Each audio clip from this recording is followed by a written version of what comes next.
much, everyone.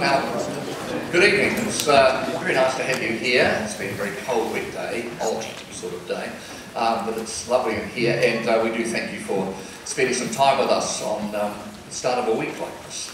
My name's Nick Tansley, and I look up there and I see quite a few things that I recognise, of course, because I was one of the crew and did go on the journey out far south, and it was a privilege. And I remember when Gareth said that we had our first meeting within Wellington of some of the members that were going with us, he told me there's quite a few scientific minds and mods coming and to watch them because they're a pretty sort of like scientific lot, and I wasn't at the time. And I remember he said, how would you recognise them? I asked him that, and he said, well, just mention something scientific and watch them go. And he was right, because when I got there and introduced everyone, they were all unrecognisable as scientists until I said something like, so any of you been to Antarctica before? And then you could tell the scientists from these bulging eyes and enthusiastic smiles as they had the opportunity now to tell me, all about their experiences in one of their most favourite places in the world, if some had been. And it was just brilliant to see their passion. So tonight, luckily for us, we have a group of passionate scientists in the greatest sense of the word, and we are going to be able to hear experiences on not only the trip but all the huge knowledge this evening. So it's great to have them, and you will meet them as we go through the evening. But before we begin, I'd like to introduce to you and welcome up to the stage the Collections and Research Group Director from Te Papa. Please welcome Claudia Orange. Thank you, Claudia.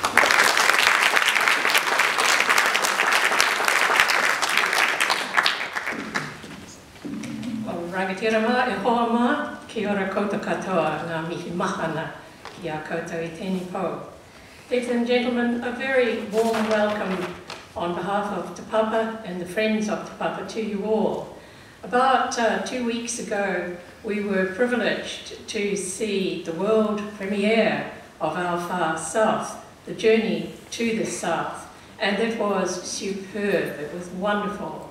I very much hope we will at some stage have that chance to see that again. But tonight, it's all about the science behind our Far South. It's about the Southern Ocean, south of Stewart Island, as somebody told me tonight. But it's also about the values of science and scholarship and collaboration, all of which Te Papa holds dear to its heart and also realises how significant it is in terms of the future health of our planet. And so tonight, as Nick said, there's some wonderful people who are going to tell us something about it. And so I'm going to vacate the stage very quickly so we can get on with it. Thank you.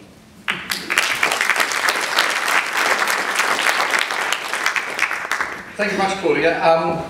Also, a big welcome to the Friends of Te Papa, and we do realise, if it wasn't for your wonderful people that you are, a lot of these kind of nights wouldn't be happening, so we do appreciate you coming out. Tremendous. Gareth's in the Solomons at the moment, and on one of his journeys just for a week, and unfortunately wasn't here to be able to talk to us. But we have a magnificent stand-in. He's young, he's single. I don't think I can say that actually. He's young, and he's marvellous, and he works with Gareth on a daily basis. Yes, there he is. He works. He's the researcher for the Morgan Foundation, but he's a lot more to us. He's a person that's easily qualified to stand in when Gareth is not here. Can you please welcome, to take us through our Far South, a bit of a setup, Jeff Simmons. Thank you very much, Jeff.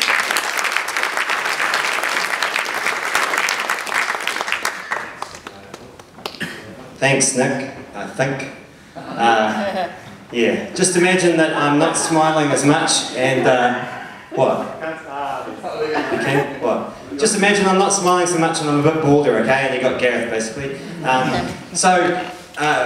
This whole thing began a couple of years ago, well, back in 2008, when Gareth first went to Antarctica on a bit of a boys' trip, and he came back from that, buzzing about the region and that part of the world. And that was part of the reason that he wanted to do the Our Far South trip, was to let people know that this amazing part of the world is there, and that you can go there.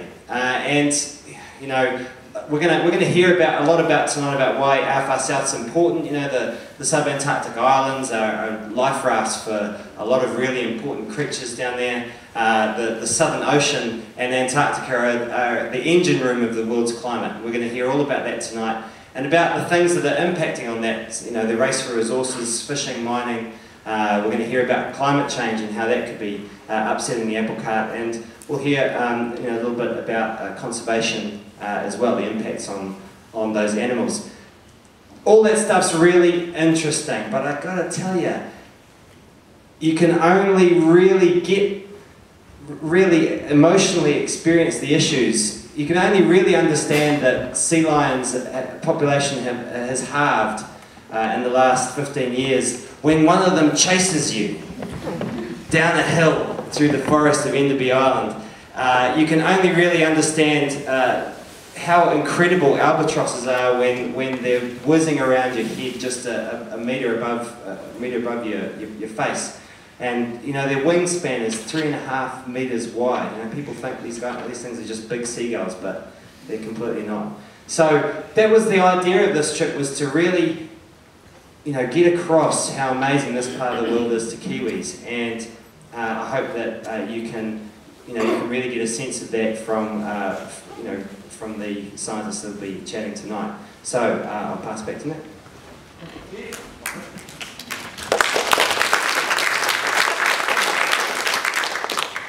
Our first keynote speaker is just standing up. Now, I remember standing on the bridge of the boat, it was a ship actually, with this man, and the look in his eyes while we were just looking out to the blue horizon, the sea, was the look of love, passion, and like seeing the All Blacks for the very first time, except there was nothing there except the ocean. And that's the kind of love affair that I think Lionel has with that particular thing. And we're very lucky to have him here tonight. He is Professor of Marine Geology, Antarctic Research Centre, Victoria University. Can you please welcome this passionate man up onto the stage? He knows science, Lionel Carter.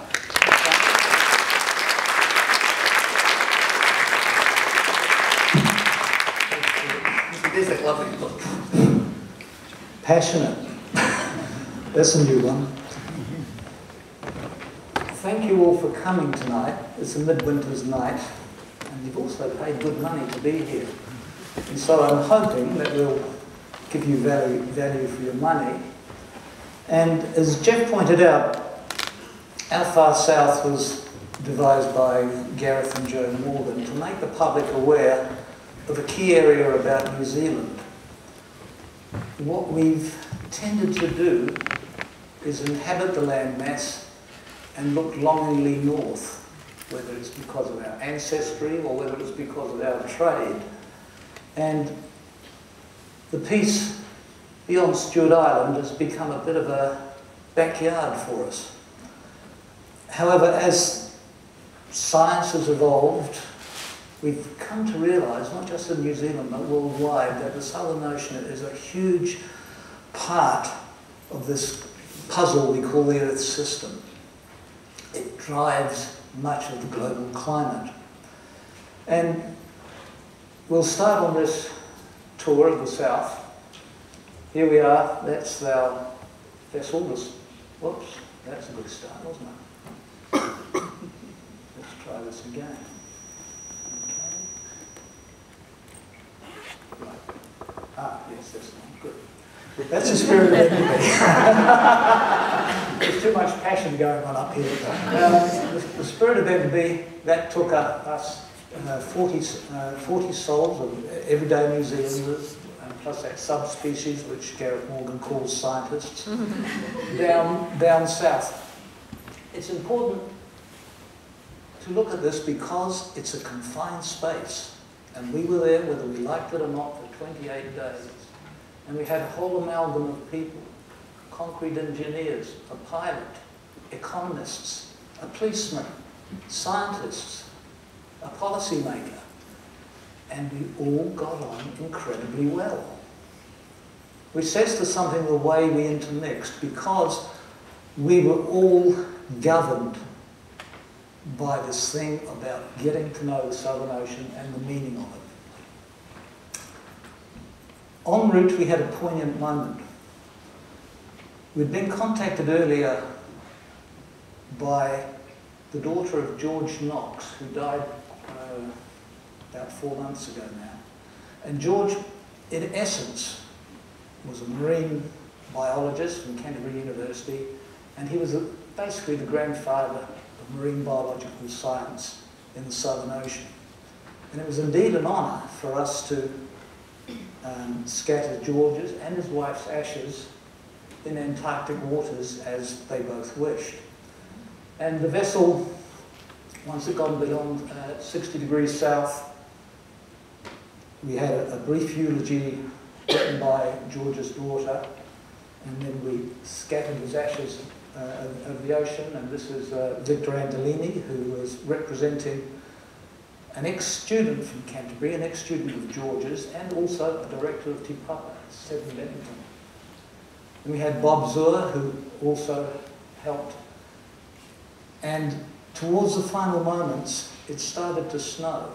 And you can imagine it becomes very atmospheric. And to increase that atmosphere, a whale surfaced beside the boat. So it really was a tribute to this man. Now to the modern bunch of scientists. We had a whole crew of 10. Jack Finnerty, very plain speaking, a fisherman who knows all about fish and the reality of fishing, and Jack calls a spade a bloody shovel. Got on well with Jack.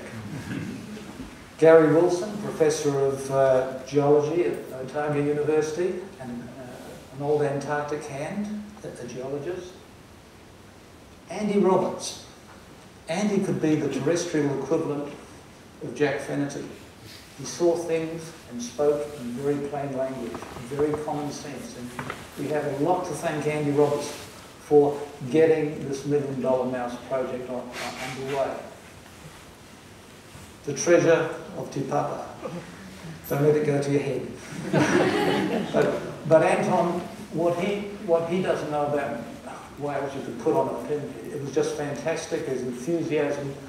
And of course, we got to a stage where we were calling out, oh, there's a whale over the side, and Anton would rush up and say, oh, it's gone back down.